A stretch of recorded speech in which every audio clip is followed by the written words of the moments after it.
Major League Baseball suspending Astros general manager Jeff Luhnow and manager A.J. Hinch, in addition to fining the team and stripping it of its first-round draft picks for the next couple of years. The crackdown comes after investigating a sign-stealing effort in 2017, which was a championship year for the Astros. The Astros, in turn, after baseball sanctioned them, fired both individuals. Now, when corporations misbehave, the stakes can seem costly, but individuals often go unpunished, and many companies view it simply as a cost of doing business, the fines, that is. So, is the risk worth the potential reward of higher profits? Attorney Michael Peregrine and Professor Erik Gordon from the University of Michigan's Ross School of Business join us today. Thank you very much. We appreciate this.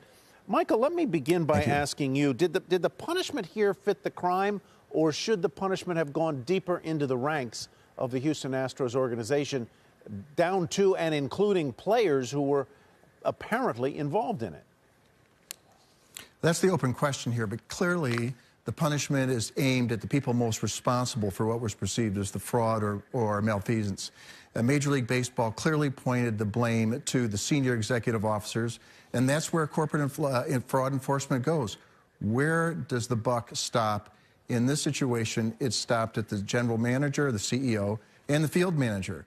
There are open questions as to whether or not the individual players should have known this was wrong and should have said something about it. That will remain, I think, unanswered. Erik, let me turn to you and ask you about the analog to a corporate situation where in some cases there's misbehavior or wrongdoing and a company is then fined or sanctioned for it.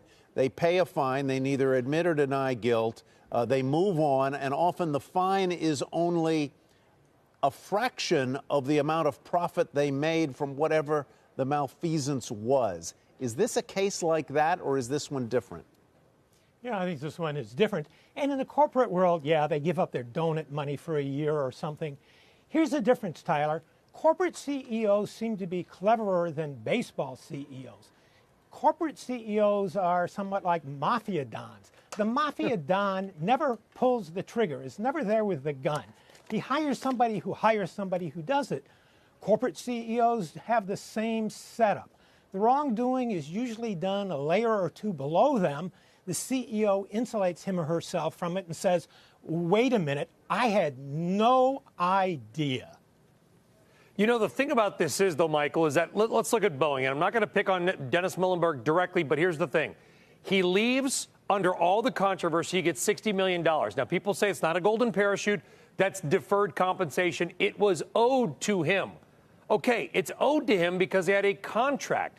99% of workers in America, unlike TV anchors, CEOs, and baseball and football players, don't have contracts. For them to hear that kind of stuff, that someone's going to get pay that they would have gotten, except the fact that they were fired, ticks people off. Well, I think corporate board members across the country are looking now at the concept of clawbacks. If they didn't have in their executive compensation agreements before, they're having them now to deal exactly with this situation. But the other thing to keep in mind is the reputation damage to the executives involved. Will they be hired again? How do they get rid of this stain on their reputation? Where will they go? Will they be employed again? It's difficult to dismiss the severity of that harm. Erik, let me turn to the Volkswagen emissions cheating scandal and ask you to talk a little bit about that one, because in that one, ultimately, the executives who were in charge of the company at that time were taken out. 30 seconds, please.